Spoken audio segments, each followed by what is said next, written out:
Bonsoir à tous, aujourd'hui je voulais tellement faire cette vidéo pour vous essayer un peu de vous parler de la situation actuelle en Afrique, plus particulièrement en RDC et quand on creuse encore à Ngoma.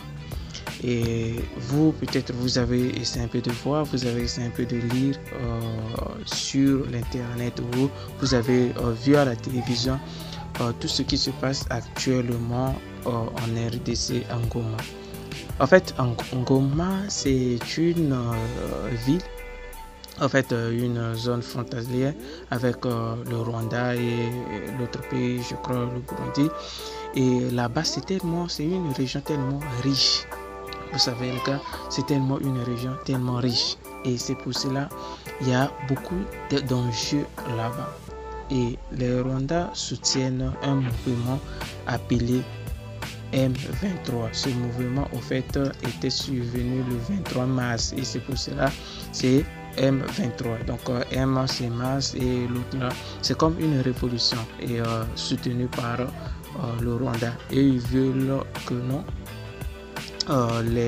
en fait, il y a une ethnie qui est là-bas et ils veulent pas que non, cette ethnie puisse faire partie de la RDC parce qu'ils se disent que non, le gouvernement de la RDC est en train de tout faire pour exterminer cette ethnie. Alors que dans le fond, quand nous regardons la situation, c'est pas le cas parce que c'est la richesse qui est au cœur de tout. Le Rwanda veut en fait exploiter, veut en fait prendre le contrôle en fait de ça. En fait, c'est un peu ce que nous connaissons. Mais le pouvoir de la RDC, on peut dire que non, ne se laisse pas faire.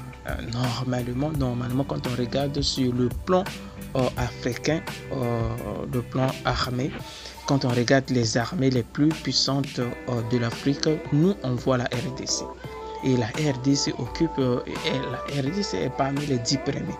Mais pourquoi actuellement eux n'arrivent pas en fait à engager?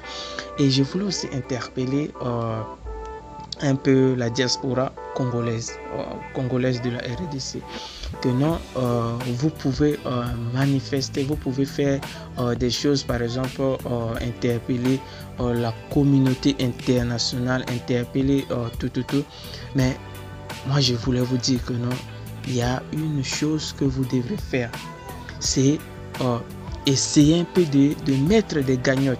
Mais je sais pas, peut-être que non, vous aussi, si peut-être comme un peu comme ça, peut-être vous n'aurez pas des gens tellement capables de gérer cela. Sinon, l'idée est que vous mettez des gagnottes, des soutiens, tout en ligne. Et dans ça maintenant, vous récoltez l'argent et l'argent là vous envoyez à l'armée afin que l'armée puisse recruter des gens, puisse peut-être former, puisse peut-être se nourrir. C'est comme ça. Vous pouvez voir par exemple en Russie, vous pouvez voir par exemple en Ukraine, vous pouvez voir en fait dans d'autres pays comment les autres font. Faire des signes de fermer, que non, la communauté internationale reste calme, que non, tout, mais et les gars, mais essayez un peu de vous réveiller. Nous ne sommes plus au fait dans l'ancien temps. Vous pouvez voir comment le Mali, vous pouvez voir comment c'est la population qui a mis tout d'abord en marche. Actuellement, chaque pays veut considérer ses intérêts, ne veut pas d'abord aller voir. En France, ils ont beaucoup de problèmes. Aux États-Unis, ils ont beaucoup de problèmes. Les problèmes avec Donald Trump qui est revenu au pouvoir. Il y a en France, il y a aussi, jusqu'à présent même, leur budget n'est pas encore voté.